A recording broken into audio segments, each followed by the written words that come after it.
from 9. Basically, this generation is more liberal, more tolerant, more Democrat-leaning than the one before. It's not just because they're young. For another point of view, it's Hard News with Russell Brown and Wammo on Kiwi. Yes, he is the head honcho over at publicaddress.net, the Hard News blog, also the Media 7 show on TVNZ7, otherwise known as the lefty liberal pinko. It is Russell Brown. That's liberal PC wet to you. According to Michael Laws in his Sunday Star Times column where you were brutally attacked. Yeah, which I've said worse about Michael Laws, so that's not really an issue. True. For me. But I did think the column was pretty extraordinary. He winds up applauding the beating of a disabled man, and then in the same breath calls for more vigilante violence in Christchurch. That's actually illegal.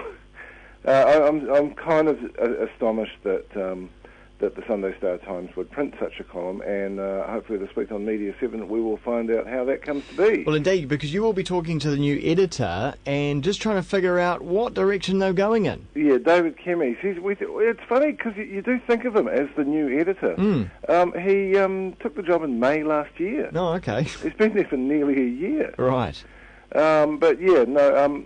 They had their revamp recently, parts of which I like. I think, as I said in my blog this week, I think the business section's really snappy. It really, it buzzes. But the rest of it, parts of it are a bit confusing, frankly. But yeah, Kemmies has had an interesting time. He's seen Steve Bronias ride off into the sunset and turn up again in Metro. And that all got very public and nasty. He was called an incompetent wretch by Bronias. Then something I thought was just a bizarre thing to do. He sent a threatening legal letter to Brian Edwards, who had published parts of an affidavit by Marie Hotchin, who alleges that Fairfax reporter Jonathan Marshall fabricated quotes. And Lord knows when we're actually going to get to any kind of resolution of that. But I thought sending someone like Brian Edwards a threatening letter, as a newspaper editor, journalists just don't do this sort of thing. I thought that was an astonishingly poor choice, frankly. See, now, from my perspective, I just wonder how relevant all this is now, because apart from, unless it's lying around in a cafe, I might pick up the magazine. I won't go down the road and buy any Sunday newspapers anymore, just because it ruins my day. Yeah, I have to for my job. But yeah, I do know what you mean. The Sunday newspapers have gone in something of a spiral in recent years. I'm always quite resistant to the idea that there was a golden age where everyone in the media behaved well and all journalism was good. But it does seem that there's a little bit of a race to the bottom in Sunday newspapers. I mean, as you can see with Michael Laws being promoted to the most prominent slot on the Star Times new op-ed page. Bizarre, weird. He sits right across from the editorial. So that would indicate the paper is putting a fair degree of weight behind what he's writing. And I noticed some people are calling, if you don't like the Laws thing in there, then boycott not only the paper but the advertisers. So. Yeah, well, those things are quite difficult to get off the ground. Yeah. I don't really have a view that way. No.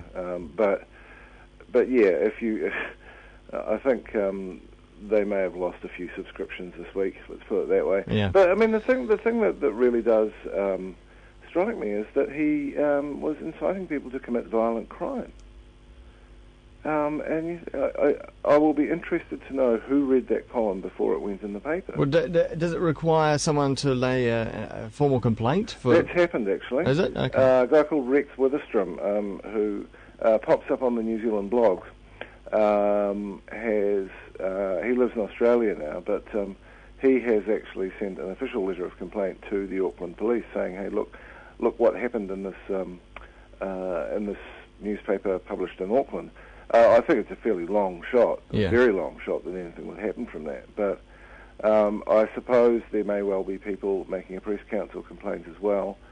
Although, when you look at the press council standards, it's not immediately clear whether that there was any breach there. Mm.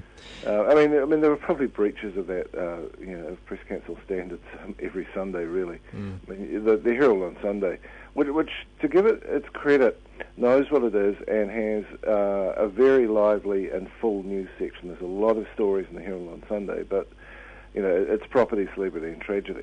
All right. And sometimes in a very distasteful way. Well, more on that on Media 7 TVZ7 this week. I do want to fast forward our chat because I want to know what this is about, the telecommunications bill that Stephen Joyce is working on. Yeah, which is basically the bill that's going to set up the great big next generation super fast internet fibre network that National campaigned on. They've made quite a few changes to it recently, and haven't really given people, all the interested parties, and that's everyone from users to the big telecommunications companies, didn't really give them enough time to write their submissions in response to the changes. And now Joyce appears to be trying to shove it through Parliament all this week. Everyone's got 10 minutes to speak. And as Paul Brislin pointed out, Paul Brislin, who's now the head of TUANZ, that's basically getting in there and shuffling your papers and standing up is half your time. Is he doing it while everyone's distracted by earthquakes and disasters? He really, Stephen Joyce does not have good democratic instincts. Okay, in some ways he's an effective minister, but I think it starts to become quite alarming when you have this sort of behaviour. Because among the things in this bill are a 10-year regulatory holiday for the new fibre company. And that's 10 years in which the Commerce Commission can't touch it. Wow. This is the sort of thing that needs discussion at length. And it's kind of just slipping through. I mean, you've got the Marine and Coastal Bill attracting all the attention in Parliament at the moment. And of course, there's quite some news in the headlines. And this is sort of slipping through. And you think, wow, I think we need a little longer to talk about this, but not according to Stephen Joyce. Okay. There's not really much that can be done about it, apart from people protesting, which they are very loudly. But who knows what will happen there. But it is distasteful. And we've just talked about it, which is a good thing as well. And finally, where's a really good news source, in your opinion, for what is happening in Japan at the moment? I have actually just mostly The Guardian, because they live blog most of the time. Yeah. So they're getting stuff in quite, they're basically turning over all the time. Because I was horrified at the headlines from the Herald this morning is nuclear panic as radiation spreads, and then over at Stuff it's nuclear catastrophe looms, and then over at the BBC there was the more moderate radiation falls at Japanese plant. Yeah, exactly.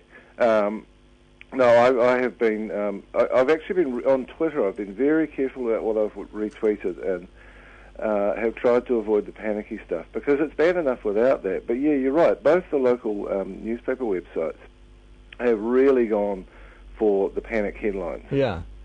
And it actually makes it hard to tell, how bad things are.